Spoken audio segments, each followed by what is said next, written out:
Derivado de este problema, en el 2015, la Asamblea Mundial de la OMS aprobó un plan de acción mundial sobre la resistencia de antimicrobianos, incluidos los antibióticos, y que contenía 5 objetivos. ¿Cuáles eran esos? Aquí les dejamos las referencias, si ustedes quieren consultarlo. El primero era mejorar la sensibilización y los conocimientos en materia de la resistencia, reforzar la vigilancia y la investigación, reducir la incidencia de las infecciones, optimizar el uso de medicamentos antimicrobianos, asegurar que se realicen inversiones sostenibles en la lucha en contra de la resistencia de los antimicrobianos. Eso fue en el 2015, hace 8 años. Aquí en México, en el 2010, se publicó el acuerdo en el que se determinan los lineamientos a que estará sujeta la venta y la dispensación de antibióticos. Aquí lo pueden ver, lo pueden consultar en el Diario Oficial de la Federación, que también aquí está el enlace debajo de la presentación. ¿Y por qué hizo eso México? Ya que los antibióticos eran uno de los medicamentos que más se consumía a nivel nacional, el segundo en ventas en farmacias. Pero ¿cómo se consumían estos medicamentos? Sin control de recetas, que ahora ya se implementó, ¿no? El control de recetas, pero ¿qué pasa? No todas las farmacias están cumpliendo con eso. No sé si a ustedes les ha pasado, ya sé que estén trabajando en una farmacia o como pacientes que han ido a un lugar y que a veces vas a una farmacia y quieren antibióticos, se sienten más los pacientes y te piden, dame este antibiótico, porque hace meses habían ido a una consulta y les habían recetado ese medicamento y para sentirse bien, ellos quieren volver a tomar ese medicamento, que ese es un problema de la automedicación. El año pasado, el 9 de diciembre, hace 2 meses, un poquito más, sacó un informe de la Organización Mundial de la Salud donde pone que ha sido en aumento la resistencia de bacterias causantes de septicemia, ¿no? Que no han podido combatir esto. Ya veíamos que en el 2015 habían hecho un plan y ya pasaron para el 2022, 7 años y aún no se ha combatido ese problema. Igual aquí lo pueden consultar en el enlace que lo dejamos abajo.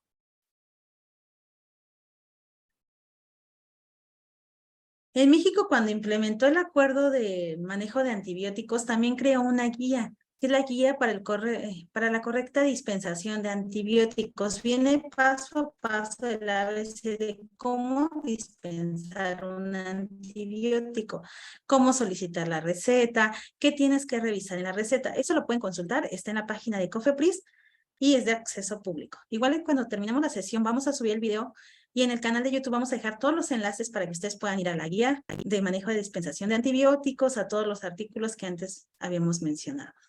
¿Hasta aquí cómo vamos? ¿Alguna duda?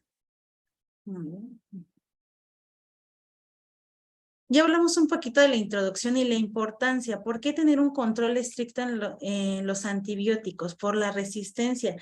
Y a pesar de los planes que se han implementado, la regulación, aún sigue siendo un problema de salud mundial, no solamente aquí en nuestro país.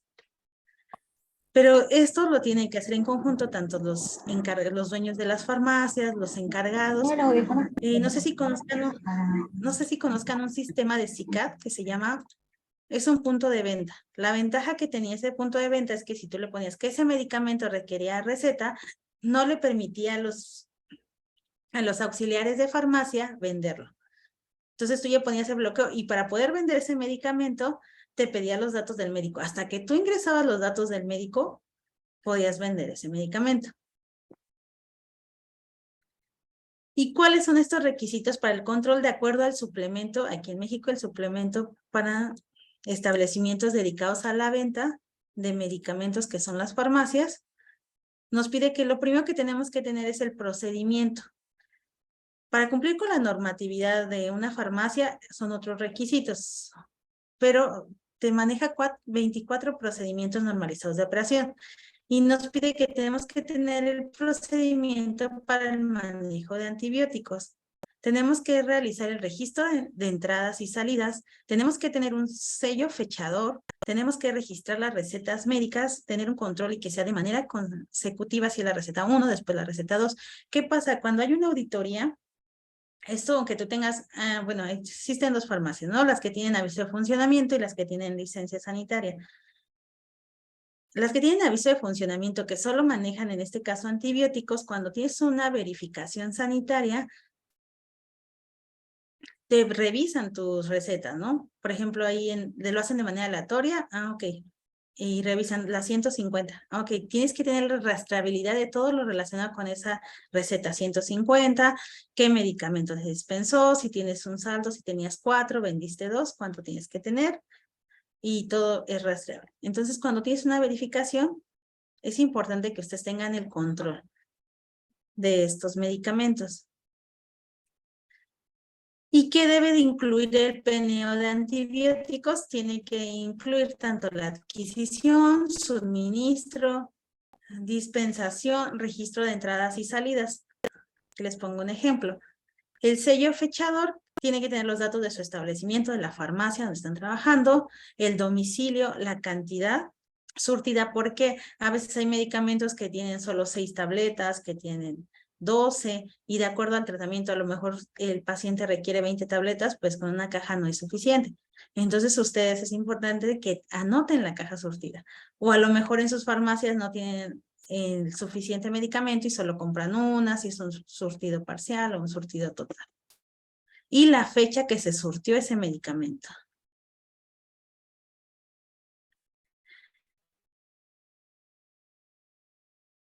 ¿Y cuáles son los requisitos para el surtido de recetas? Lo primero que tenemos que cumplir, que aplique toda la normatividad de una receta, nombre del médico, escuela, cédula profesional, firma, los datos vía de administración, duración, tratamiento, todos los requisitos. Una vez que haya cumplido con todos los requisitos, se surte esa receta. Este es un ejemplo que les pusimos aquí. Y aquí viene el antibiótico, su presentación, la vía en que se va a administrar, el periodo y la frecuencia. Una vez que se haya surtido la receta, este es un ejemplo que hicimos nada más, ustedes sellarían esa receta. Entonces, una vez que se ha surtido la receta, la sellan y le asignan un folio. Ese folio, por ejemplo, si fuera la receta número 1, el 2, el 3. Pero es importante que tengan todo este control.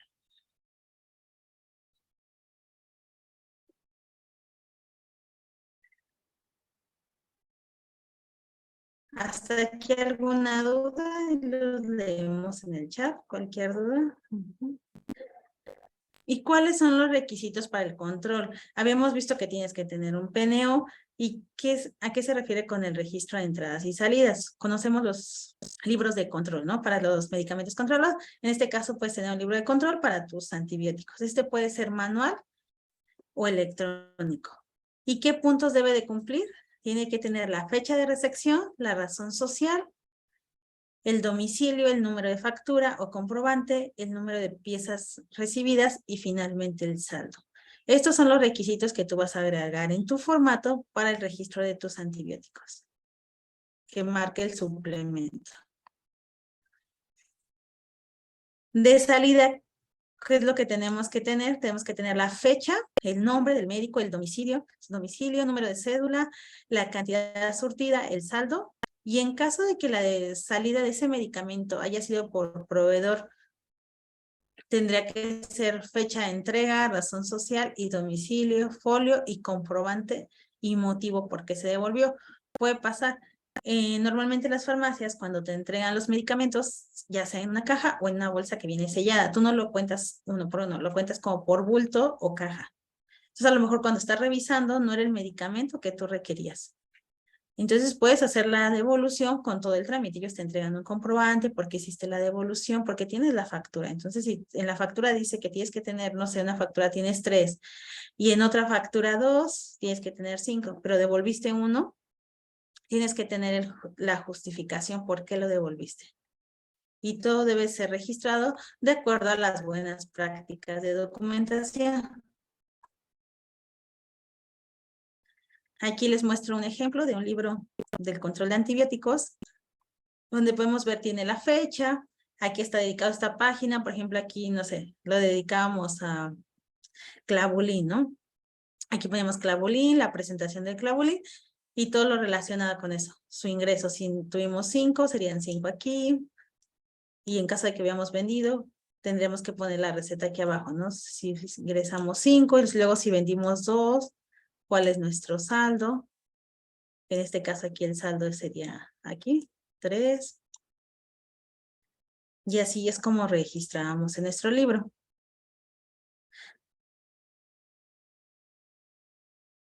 ¿Hasta aquí alguna duda?